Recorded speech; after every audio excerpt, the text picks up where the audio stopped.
Friends, स्वागत है आप सभी के हमारे चैनल एलकेसी लेक्चर। सो फ्रेंड, आज के वीडियो लेक्चर में हिंदी का फर्स्ट चैप्टर श्रम विभाजन और जाति प्रथा का 14 क्वेश्चन को देखने वाला है। ठीक है, 14 मोस्ट वीवी ऑब्जेक्टिव क्वेश्चन को देखने वाला है फ्रेंड्स। तो जितने भी candidate Bihar board matric final परीक्षा 2025 में देंगे फ्रेंड, तो अभी से तैयारी में लग जाए। ठीक है, तो फर्स्ट चैप्टर हिंदी का श्रम विभाजन और जाति प्रथा का 14 क्वेश्चन को सॉल्व करेंगे फ्रेंड्स। अपना आंसर कमेंट बॉक्स में देते जाइएगा। ठीक है, तो जितने भी candidate Bihar board matric final परीक्षा 2025 में देंगे फ्रेंड, तो चैनल को सब्सक्राइब जरूर कर दे। चैनल के माध्यम से आप सभी लोग को ऑल सब्जेक्ट की तैयारी कराई जाएगी। ठीक है, तो चलिए फटाफट चैनल को सब्सक्राइब कीजिए और क्वेश्चन की ओर चलते हैं। अपना आंसर में कमेंट बॉक्स में अपना आंसर को फटाफट देते जाएगा फ्रेंड्स, और लास्ट में बताइएगा आप सभी लोग को कितना सही होता है। ठीक है, तो चलिए बिना देर को क्लास को स्टार्ट करते हैं।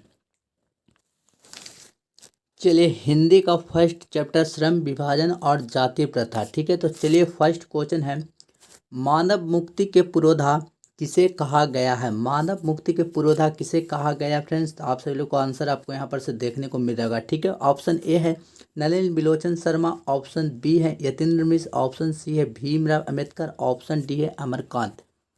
तो मानव मुक्ति का जो पुरोधा कहा गया भीमराव अंबेडकर को ही कहा गया। ऑप्शन नंबर सी क्या आ जाएगा, बिल्कुल राइट आंसर हो जाएगा फ्रेंड्स। सभी बच्चों लोग याद रखिएगा। ठीक है, चलिए नेक्स्ट क्वेश्चन है, भारत में जाति प्रथा का मुख्य कारण क्या है। भारत में जाति प्रथा का मुख्य कारण क्या है। तो भारत में जाति प्रथा का जो मुख्य कारण बेरोजगारी है। ऑप्शन नंबर ए क्या आ जाएगा, बिल्कुल राइट आंसर हो जाएगा। ठीक है, चलिए अगला क्वेश्चन है, जाति प्रथा स्वाभाविक विभाजन नहीं है क्यों। जाति प्रथा स्वाभाविक विभाजन नहीं है क्यों, प्रश्नवाचक लगाओ फ्रेंड्स। तो इसका जो राइट आंसर जो हो जाए, रुचि पर आधारित नहीं होने के कारण। ऑप्शन नंबर डी क्या जो बिल्कुल राइट आंसर हो जाएगा। ठीक है, चलिए अगला क्वेश्चन की ओर चलते हैं फ्रेंड्स। फटाफट अपना आंसर कमेंट बॉक्स में देते जाइएगा। चलिए नेक्स्ट क्वेश्चन है, श्रम विभाजन और जाति प्रथा का लेखक कौन है। श्रम विभाजन और जाति प्रथा का लेखक कौन है। तो श्रम विभाजन और जाति प्रथा का जो लेखक है बाबा साहब भीमराव अंबेडकर ही है। ऑप्शन नंबर बी क्या जो बिल्कुल राइट आंसर हो जाएगा। ठीक है, चलिए नेक्स्ट क्वेश्चन है, लेखक के दृष्टि में विडंबना की बात क्या है। लेखक के दृष्टि में विडंबना की बात क्या है। तो लेखक के दृष्टि में विडंबना की जो बात है, जातिवाद के पोषकों की कमी। ऑप्शन नंबर ए क्या जो बिल्कुल राइट आंसर हो जाएगा। ठीक है, चलिए अगला क्वेश्चन है, लेखक की दृष्टि में आदर्श समाज कैसा होना चाहिए। लेखक की दृष्टि में आदर्श समाज कैसा होना चाहिए। तो जिसमें स्वतंत्रता हो, समानता हो, भ्रातृत्व हो, भाव हो। ऑप्शन नंबर ए क्या जाएगा, बिल्कुल राइट आंसर हो जाएगा। ठीक है, चलिए अगला क्वेश्चन है, लेखक बेरोजगारी का प्रमुख और प्रत्यक्ष कारण किसे मानते हैं। लेखक बेरोजगारी के प्रमुख और प्रत्यक्ष कारण किसे मानते हैं। 7 नंबर का आंसर जो हो जाएगा जाति प्रथा को। ऑप्शन नंबर सी क्या जाएगा, बिल्कुल राइट आंसर हो जाएगा। ठीक है, चलिए नेक्स्ट क्वेश्चन है, अंबेडकर की दृष्टि में भाईचारों का वास्तविक रूप कैसा होता है।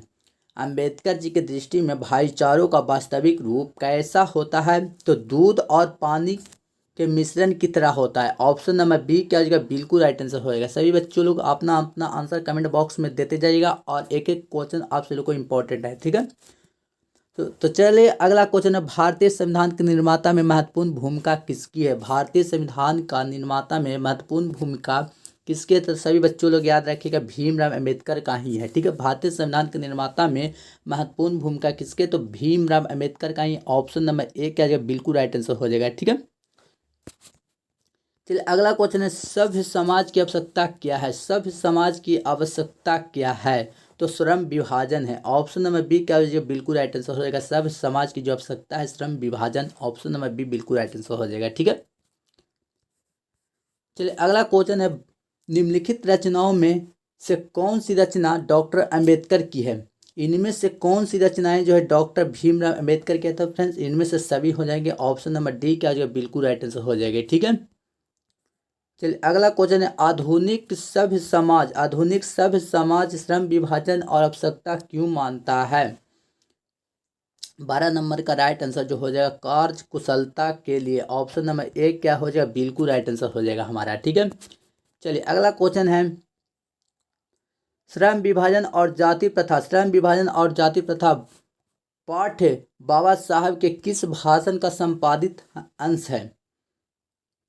इसका जो राइट आंसर होगा ऑप्शन नंबर सी बिल्कुल राइट आंसर हो जाएगा। ठीक है, annihilation of caste, option number C क्या हो जाएगा, बिल्कुल राइट आंसर हो जाएगा। चलिए अगला क्वेश्चन है, प्राथमिक शिक्षा प्राप्त करने के बाद अंबेडकर उच्च शिक्षा प्राप्त करने के लिए कहाँ गए थे? तो प्राथमिक शिक्षा जब प्राप्त किए थे फिर उसके बाद उच्च शिक्षा जो प्राप्त करने के लिए जो गए थे न्यूयॉर्क गए थे Baba Bhimrao Ambedkar. Option number C क्या हो जाएगा, बिल्कुल राइट आंसर हो जाएगा। ठीक है, चलिए बाबा भीमराव अम्बेडकर जब जो वो प्राथमिक शिक्षा के बाद उच्च शिक्षा जो प्राप्त किए थे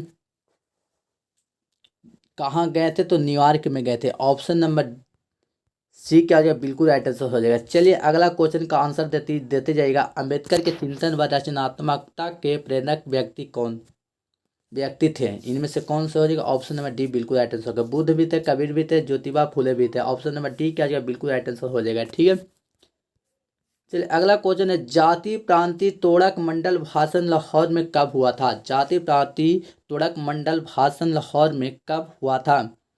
तो कब हुआ था? 1936 ईस्वी में हुआ था। ऑप्शन नंबर सी क्या हो जाएगा, बिल्कुल राइट आंसर हो जाएगा इसका। ठीक है, चलिए 17 नंबर क्वेश्चन है, श्रम विभाजन और जाति प्रथा क्या है? श्रम विभाजन और जाति प्रथा क्या है?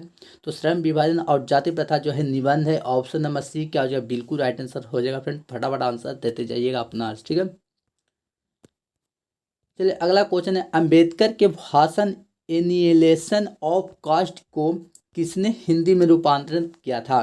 तो किसने रूपांतरित किया था? ललई सिंह यादव ने रूपांतरित किया था। ऑप्शन नंबर ए हमारा राइट आंसर हो जाएगा। ठीक है, चलिए अगला क्वेश्चन है, अंबेडकर का जन्म किस परिवार में हुआ था? अंबेडकर का जो जन्म हुआ था दलित परिवार में हुआ था। बच्चों लोग याद रखिएगा। ऑप्शन नंबर सी क्या हो बिल्कुल राइट आंसर हो जाएगा। ठीक है, अंबेडकर जी का जन्म जो हुआ था 14 अप्रैल 1891 ईस्वी को ब्रिटिश भारत के मध्य भारत यानी कि मध्य प्रदेश में स्थित महू नगर सैन छावनी दलित परिवार में हुआ था। ऑप्शन नंबर सी बिल्कुल राइट आंसर हो जाएगा। ठीक है, चलिए अगला क्वेश्चन है, लेखक को किस युग में कहाँ पर विडंबना दिखाई दिया? लेखक को इस युग में कहाँ पर विडंबना की दिखाई दिया? 20 नंबर क्वेश्चन का ऑप्शन नंबर आंसर जो हो जाएगा जातिवाद में। ठीक है, ऑप्शन नंबर ए क्या जाएगा, बिल्कुल राइट आंसर हो जाएगा। ठीक है फ्रेंड्स, सभी बच्चों लोग अपना आंसर देते जाइएगा।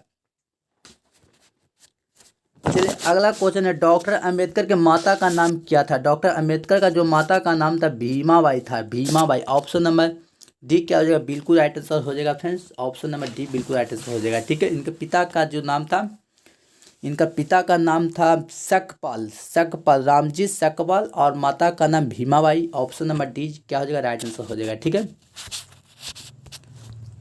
चलिए अगला क्वेश्चन है, डॉक्टर अंबेडकर ने पीएचडी की डिग्री उपाधि कब धारण की थी? तो डॉक्टर भीमराव अंबेडकर ने पीएचडी की डिग्री जो प्राप्त की थी 1916 ईस्वी में की थी। ऑप्शन नंबर सी का जो बिल्कुल राइट आंसर हो जाएगा। ठीक है, इन्होंने कोलंबिया विश्वविद्यालय से 1915 और 1916 में क्रमशः एमएस और पीएचडी की डिग्री प्राप्त की थी। तो इसका right answer option number C बिल्कुल राइट आंसर हो जाएगा। ठीक है,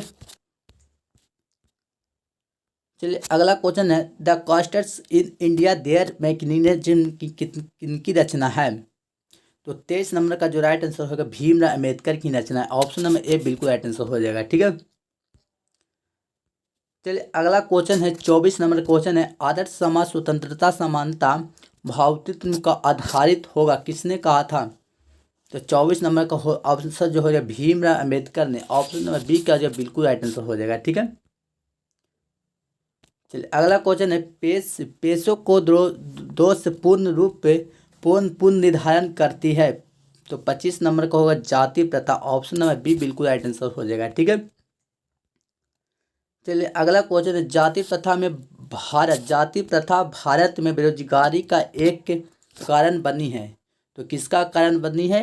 प्रत्यक्ष और प्रमुख। ऑप्शन नंबर सी बिल्कुल राइट आंसर हो जाएगा इसका। ठीक है,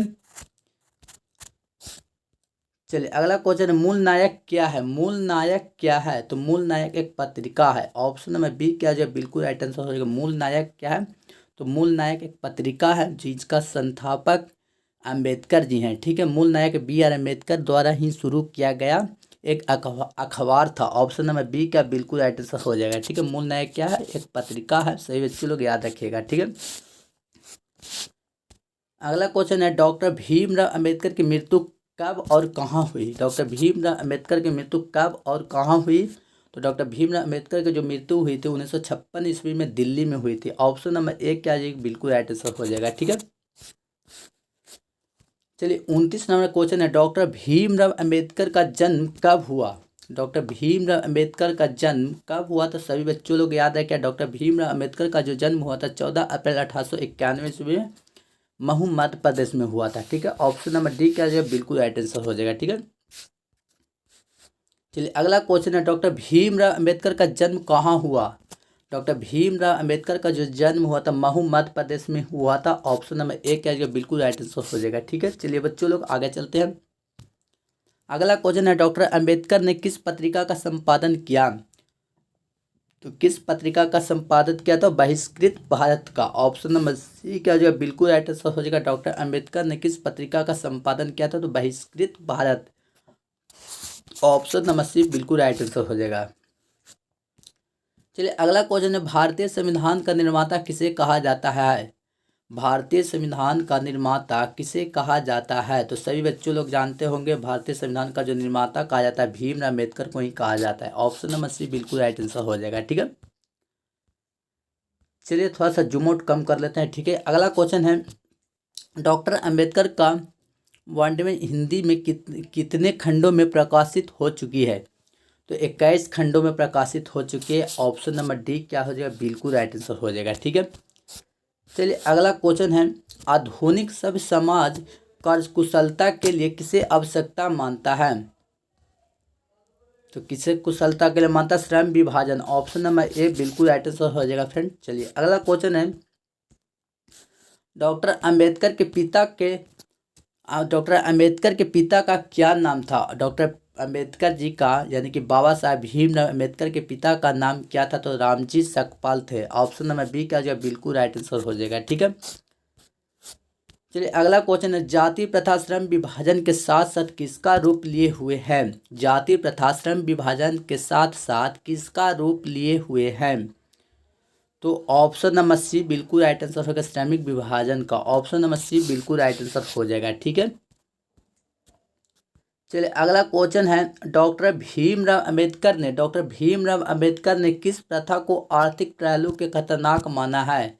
तो किसे खतरनाक माना? जाति प्रथा को माना है। ऑप्शन नंबर डी क्या जो बिल्कुल राइट आंसर हो जाएगा। बच्चों लोग याद रखिएगा। ठीक है, चलिए अगला क्वेश्चन है, भारतीय संविधान का निर्माता किसे कहा जाता है? भारतीय संविधान का जो निर्माता कहा जाता है भीमराव अम्बेडकर को ही कहा जाता है। ऑप्शन नंबर डी बिल्कुल राइट आंसर हो जाएगा। ठीक है, चलिए अगला क्वेश्चन है, जाति प्रांतीय तोड़क मंडल भाषण लाहौर में कब हुआ था? तो 1936 ईस्वी में हुआ था जाति प्रांतीय तोड़क मंडल। ठीक है, ऑप्शन नंबर सी बिल्कुल राइट आंसर हो जाएगा। ठीक है, चलिए लास्ट क्वेश्चन है, 14 नंबर क्वेश्चन की ओर चलते हैं। लास्ट क्वेश्चन है, श्रम विभाजन और जाति प्रथा क्या है? श्रम विभाजन और जाति प्रथा एक निबंध है। ऑप्शन नंबर सी क्या जो बिल्कुल राइट आंसर हो जाएगा। ठीक है, तो चलिए आज की वीडियो लेक्चर में हिंदी का फर्स्ट चैप्टर का 14 क्वेश्चन को फटाफट सॉल्व कर दिया फ्रेंड। तो आप सही लोग कितना सही बनाए हैं तो कमेंट बॉक्स में अपना आंसर ज़रूर बतलाइएगा ईमानदारी पूर्वक। ठीक है,